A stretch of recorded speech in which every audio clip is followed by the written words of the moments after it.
Usually, city building games are like your digital Zen garden. Yeah, totally. You'd log in, you'd tap a few buttons, maybe harvest some virtual crops, and just kind of watch your little town slowly expand. Right, it's relaxed. Exactly. The game basically pats you on the head and tells you what a great job you're doing. But what happens when you take that comforting, predictable loop and just wire it directly into a high-stakes, real-world digital economy? It gets messy fast. It really does. Welcome to the Deep Dive. Today we are looking at the official playbook for a Web3 digital world called Loaded Lions, Main City. And spoiler alert, your digital Zen garden is about to become an economic war zone. Oh, absolutely. I mean, we are looking at a masterclass in behavioral economics here, just completely disguised as a video game. Yeah. The Main City playbook maps out this whole ecosystem all the way into early 2026, and it just completely shatters the illusion that progression in a game has to be this, like, peaceful upward trajectory. Right. It's not just number goes up. No, not at all. It introduces these really ruthless concepts like diminishing returns, tactical corporate sabotage, and dynamic prize pools that fundamentally alter how human beings interact in a virtual space. So if you are, an aspiring digital tycoon or someone fascinated by virtual economies or just insanely curious about how modern game design creates actual financial stakes, this is going to be fascinating for you. For sure. It's not just about building a cute city. It's about outsmarting thousands of other people. But, I mean, to understand the war, you really have to understand the underlying economy first. The foundation. Yeah. Right. And the engine of this whole empire relies on a dual currency system, which is cash and diamonds. Which, sounds pretty standard at first glance. Sure. Yeah. Every mobile game has two currencies. Right. So cash is your active currency. It's generated constantly by your in-game businesses.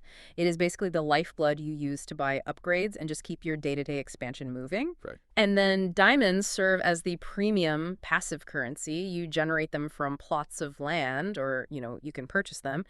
And they are required to bypass crucial bottlenecks. Like what kind of bottlenecks? Things like buying boosters, unlocking new territory, or hitting specific milestone upgrades that you just can't get past otherwise. Okay, let's unpack this.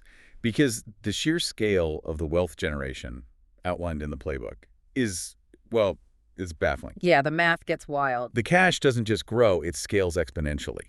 Like the playbook details how the game uses standard abbreviations early on. You see a K for thousands, an M for millions, then, billions, trillions. Standard stuff. Right, but it doesn't stop. It moves into lowercase alphabet letters like A, B, all the way to a BZ suffix. Yeah, so a BZ suffix in this mathematical model represents 10 to the power of 249. 10 to the power of 249. That's a big number. Wait, hold on. I read somewhere that physicists estimate there are only about 10 to the power of 80 atoms in the observable universe. Yep. The math here is literally astronomical.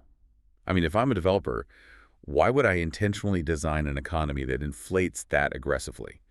That just sounds like a broken game where numbers lose all meaning. Well, it looks like hyperinflation, but it is actually a very deliberate psychological trap. A trap. Yeah.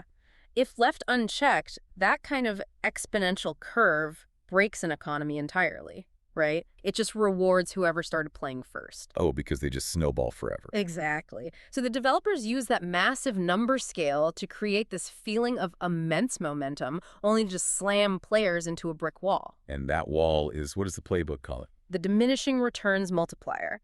They let you feel the rush of exponential growth, and then they actively start punishing your expansion. This is where the game bites back. Because in a standard city builder, if you want more money, you just sprawl. Right. You just buy more space. Yeah, you build more buildings, buy more land. But here, the playbook outlines this brutal penalty system. Every consecutive plot of land you add has a diminishing factor. It's harsh. It's 93.75% for diamonds and a staggering 60% for cash. Okay, let's look at the mechanics of that 60% penalty. Right, so your first plot of land operates at 100% efficiency. You buy a second plot thinking, hey, I'm doubling my income. Makes sense. But that second plot only operates at 60% capacity. Oh, wow. Then your third plot drops to 36% efficiency. Your fourth is down to roughly 21%. You just cannot hoard infinite land or spam low-level businesses to generate wealth. It reminds me of like a real-world corporate monopoly realizing their 50th franchise location is just cannibalizing the profits of their 49th. Exactly. You physically cannot build outward forever. Is this basically like playing Monopoly on hyperdrive, where buying your fourth hotel suddenly yields less rent than your first, and it forces you to completely rethink your board strategy? That's a perfect analogy. Yeah. What's fascinating here is how the math fundamentally forces players to stop building horizontally and start building vertically. It's like economic gravity. Yes. It pulls down the wealthiest players. If you are listening to this and thinking you could just, buy up half the map to dominate the leaderboard, the diminishing returns multiplier ensures that strategy is completely unviable. Right. It keeps the economy competitive by forcing efficiency over sheer volume. So you hit this wall of diminishing returns. You can't sprawl anymore. You have to escalate. You have to build up. Right. And that brings us to the game's deepest layers of strategy, which are the prestige system and elemental affinities. This is really where casual players get left behind. Oh, for sure. When a business reaches its maximum level, players can spend diamonds to increase its prestige level. Which sounds good. It is. It applies a massive permanent multiplier to its base income.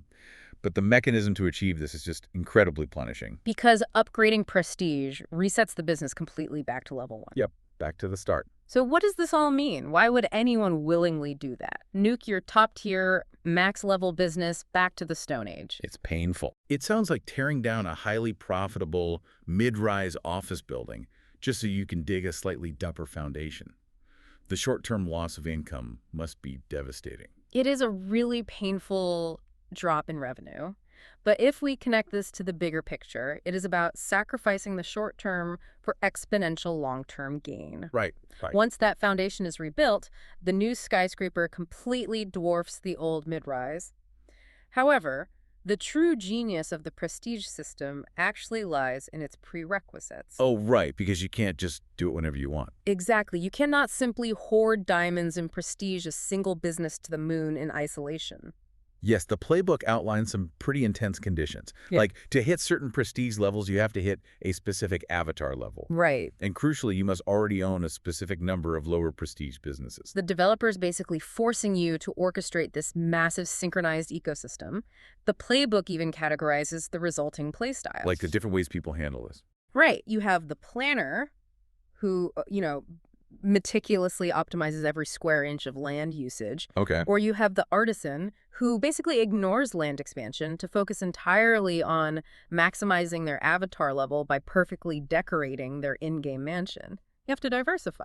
But, okay, imagine you're a player with deep pockets. You don't want to play the planner.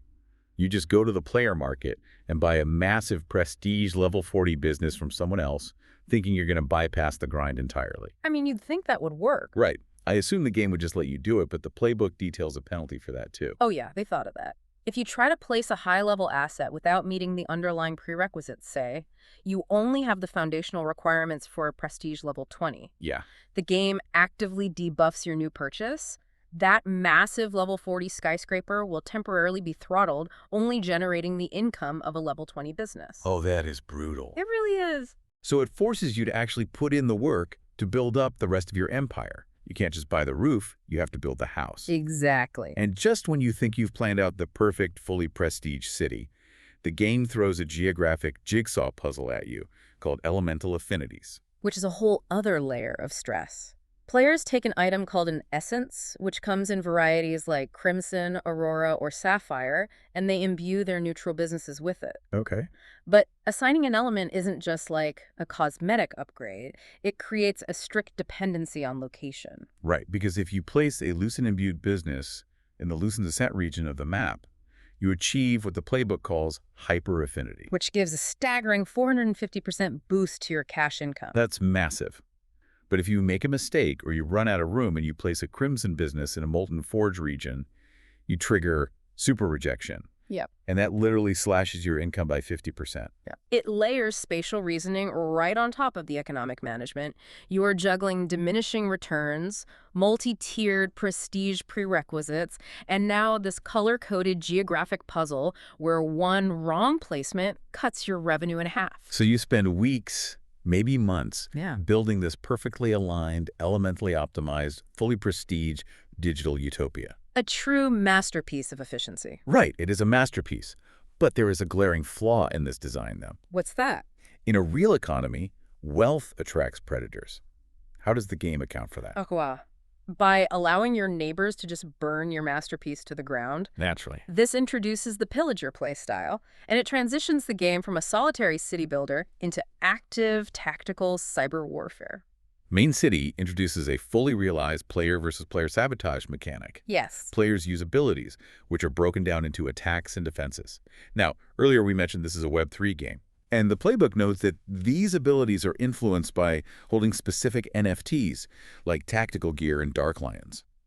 For anyone listening who hears NFT and just thinks of, like, expensive digital art, how does that actually work mechanically here? So in this context, an NFT isn't just an image. It acts as a functional digital key that alters the game's code in your favor. Okay, so it actually does something. Exactly. Holding a specific tactical gear NFT might permanently reduce the cooldown timer on your attacks. Or it might increase the duration of a debuff you apply to an enemy, or even amplify the strength of your city's defenses. They are functional assets within the economy. And the attacks you can launch with these assets are just vicious. Like, there was an attack called Veil of Venom that drops a rival's cash income by up to 30%. That hurts. But the most aggressive one in the playbook is called the Malware Maelstrom. This isn't just a blanket attack. It actively hunts down the target's highest producing business. It acts exactly like algorithmic trading sabotage. Wow. If the victim notices the attack and frantically upgrades a different business to try and offset the loss, the malware dynamically shifts its target to the new highest earner. It just follows the money. Yep. It suffocates their primary revenue stream regardless of how they pivot. Here's where it gets really interesting, though. It's like sending a digital mafia to sabotage a rival's pizza joint. Exactly. But if I'm a top-tier player, what stops me from just launching malware maelstroms at every brand new player who joins the game? Just completely ruining their day for fun. Right, the classic griefing problem. The developers solved that through a brilliant hit rate mechanic rooted in behavioral economics. So, Your chance of a successful attack is tied directly to the leaderboard rankings.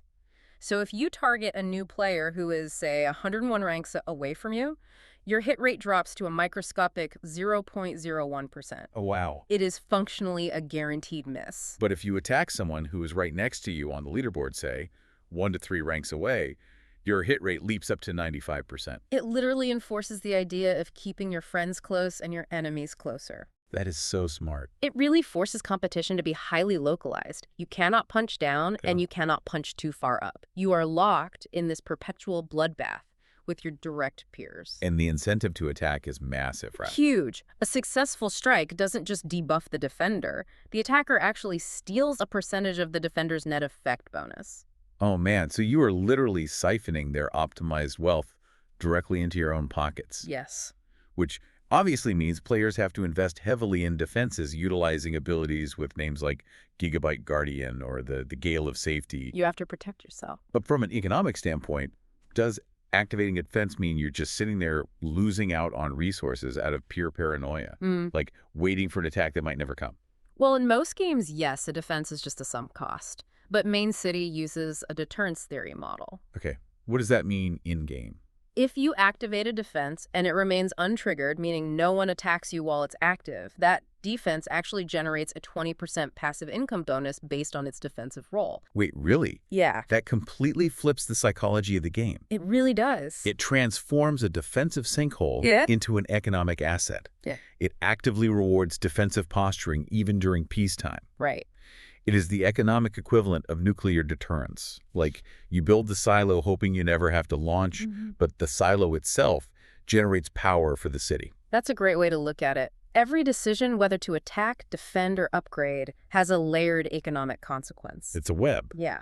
But everything we have discussed so far, the exponential math, the punishing, diminishing returns, the prestige planning, the elemental puzzles, and the malware sabotage, all of this is ultimately just practice. Practice for what? For the game's true proving ground competitive mode. Oh, man. Normal mode is just your sandbox. It is where you build your wealth, acquire your NFTs, and basically learn the intricate mechanics. Competitive mode is a completely separate, time-limited arena. The playbook details events like the Mid-Season Championship or World Series 2, The Great War, which run for anywhere from 14 to 28 days. And this is the part of the playbook that genuinely shocked me. Right. When a competitive mode event starts, you don't bring your trillion-dollar city with you. You start completely from scratch. Nothing. No cash, no business levels, no mansion furniture. You enter the arena with absolutely nothing except for your foundational land plots and a currency called vouchers. And your normal mode city remains untouched and safe in the background. But for the duration of the event, you are back in the dirt.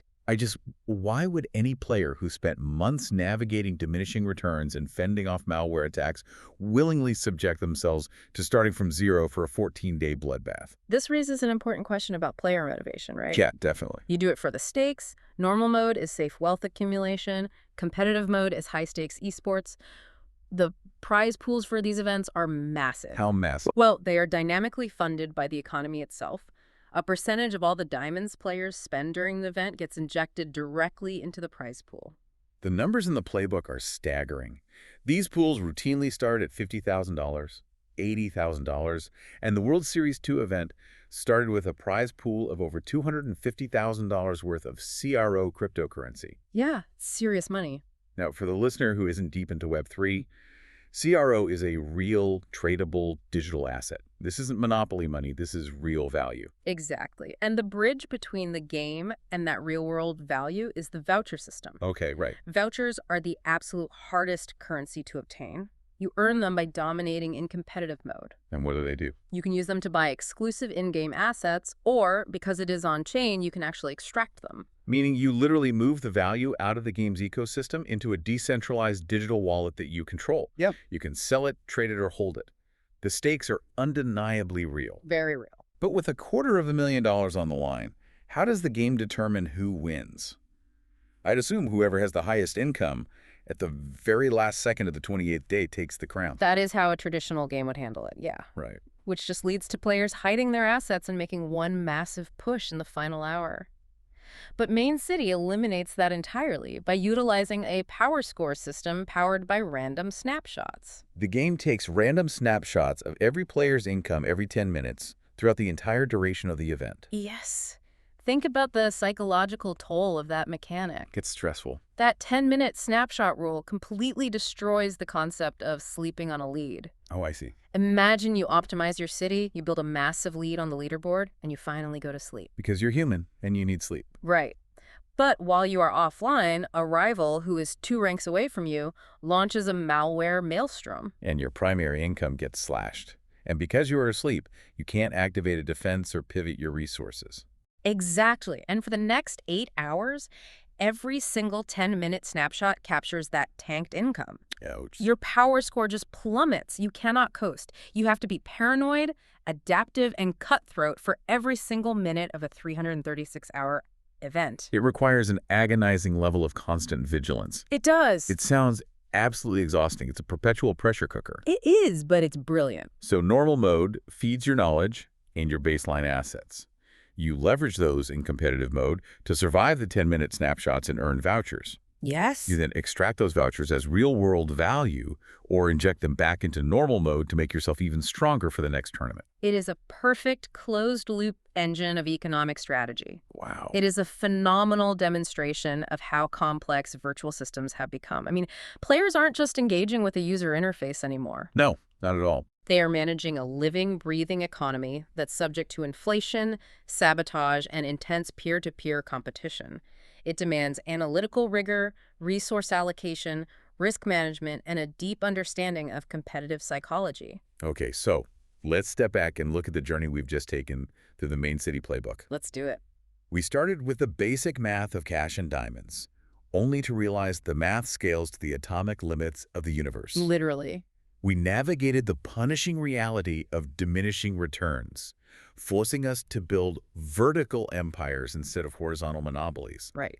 We figured out the brutal prerequisites of the prestige system and the punishing geographic grid of elemental affinities. A lot of hurdles. We survived a digital arena where peers launched dynamic malware to steal our wealth, mitigated only by the deterrence theory of passive defenses. Yep. And finally, we entered the high-stakes, sleep-depriving pressure cooker of competitive mode, fighting minute by minute for a $250,000 prize pool. I think the playbook perfectly illustrates that modern gaming has evolved far, far beyond simple point-and-click relaxation. And that is exactly why this matters to you, the listener. Yeah. Whether you are prepping for a board meeting on the future of digital economies, Yeah. trying to understand how Web3 actually implements utility, or you just love a deep dive into incredibly intricate systems. The rules have changed. The stakes are real, the math is unforgiving, and the strategy is endless. We have definitely left the comforting little digital town far behind. Oh, yeah. We are the ruthless metropolis now. So I want to leave you with a final thought to mull over as you go about your day. Okay.